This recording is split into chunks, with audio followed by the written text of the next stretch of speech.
राष्ट्र सर्वप्रथम, राष्ट्र सर्वप्रथम, राष्ट्र सर्वप्रथम, राष्ट्र सर्वप्रथम। राष्ट्र सर्वप्रथम की बात ललित सुमन के साथ कार्यक्रम में आप सभी राष्ट्रवासियों का हार्दिक स्वागत है। प्रधानमंत्री नरेंद्र मोदी ने शहरी योजना विकास और स्वच्छता विषय पर पोस्ट बजट वेबिनार को संबोधित किया। इस वेबिनार का आयोजन आवास और शहरी मामलों के मंत्रालय द्वारा किया गया। पीएम ने कहा, अमृत काल में अर्बन प्लानिंग ही हमारे शहरों का भाग्य निर्धारित करेगी। इस दौरान पीएम मोदी ने कहा कि ये दुर्भाग्य रहा है कि आजादी के बाद हमारे देश में 1-2 ही प्लांट सिटी बने। आजादी के 75 वर्षों में देश में 75 नए और बड़े प्लांट सिटी बने होते तो आज भारत की तस्वीर कुछ और ही होती। अर्बन डेवलपमेंट जैसे इस महत्वपूर्ण विषय पर बजट वेबिनार में स्वागत है। साथियों, ये दुर्भाग्य रहा कि आजादी के बाद हमारे देश में इक्का दुक्का ही प्लांट सिटी बने।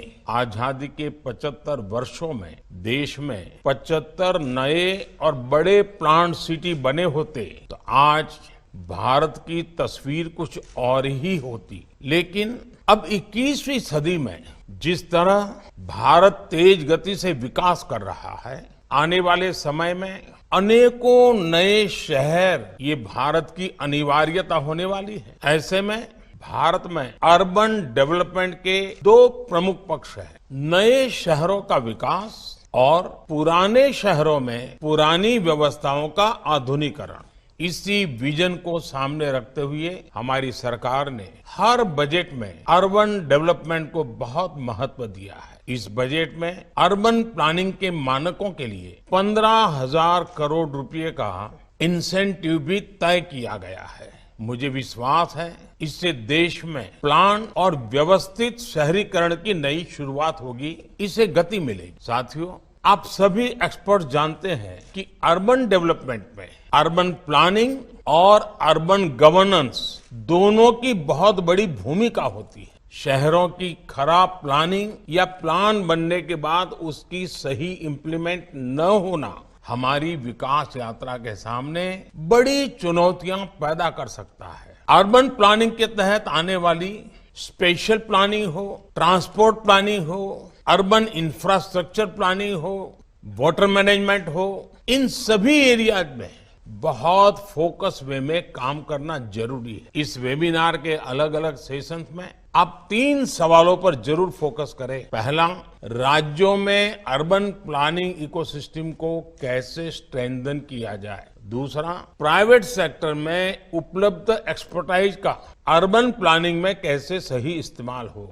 तीसरा, ऐसे सेंटर ऑफ एक्सेलेंसीज कैसे डेवलप किए जाएं जो अर्बन प्लानिंग को एक नए लेवल पर लेकर जाएं। सभी राज्य सरकारों को और अर्बन लोकल बॉडीज को एक बात हमेशा याद रखनी होगी, वे देश की को विकसित बनाने में तभी अपना योगदान दे पाएंगे जब वो प्लान अर्बन एरियाज को तैयार करेगी। हमें ये बात की बड़ी भली भांति समझनी होगी कि अमृत काल में अर्बन प्लानिंग ही हमारे शहरों का भाग्य निर्धारित करेगी और भारत के वेल प्लान शहर ही भारत के भाग्य को निर्धारित करेंगे। जब प्लानिंग बेहतर होगी तभी हमारे शहर क्लाइमेट रेजिलिएंट और वाटर सिक्योर भी बनेंगे। साथियों, शहरों के विकास के समय इस बात का भी ध्यान रखा जाना आवश्यक है कि इसमें शहरी लोगों के विकास की भी संभावनाएं समाहित हो। यानी हम जो योजनाएं बना रहे हैं, नीतियां बना रहे हैं, वो शहरों के लोगों के जीवन तो आसान बनाएं, उनके खुद के विकास में भी मदद करें। इस साल के बजट में पीएम आवास योजना के लिए करीब 80,000 करोड़ रुपए खर्च करने का कमिटमेंट किया गया है। जब भी कोई घर बनता है तो उसके साथ सीमेंट, स्टील, पेंट, फर्नीचर जैसे कई उद्योगों के व्यवसायों की गति मिलती है। आप कल्पना कर सकते हैं इससे कितने उद्योगों को कितना बड़ा बूस्ट मिलेगा। आज शहरी विकास के क्षेत्र में फ्यूचरिस्टिक टेक्नोलॉजी की भूमिका बहुत बढ़ गई है। हमारे स्टार्टअप्स को, इंडस्ट्री को इस दिशा में सोचने और तेजी से काम करने की आवश्यकता है। इसी भावना के साथ आप सभी को एक बार फिर बहुत बहुत शुभकामनाएं, बहुत बहुत धन्यवाद। राष्ट्र सर्वप्रथम की बात ललित सुमन के साथ कार्यक्रम में हम आपसे आज यहीं विदा लेते हैं। अन्य खबरों के लिए आप बने रहें। राष्ट्र सर्वप्रथम, वंदे मातरम, जाग उठा है भारत। राष्ट्र सर्वप्रथम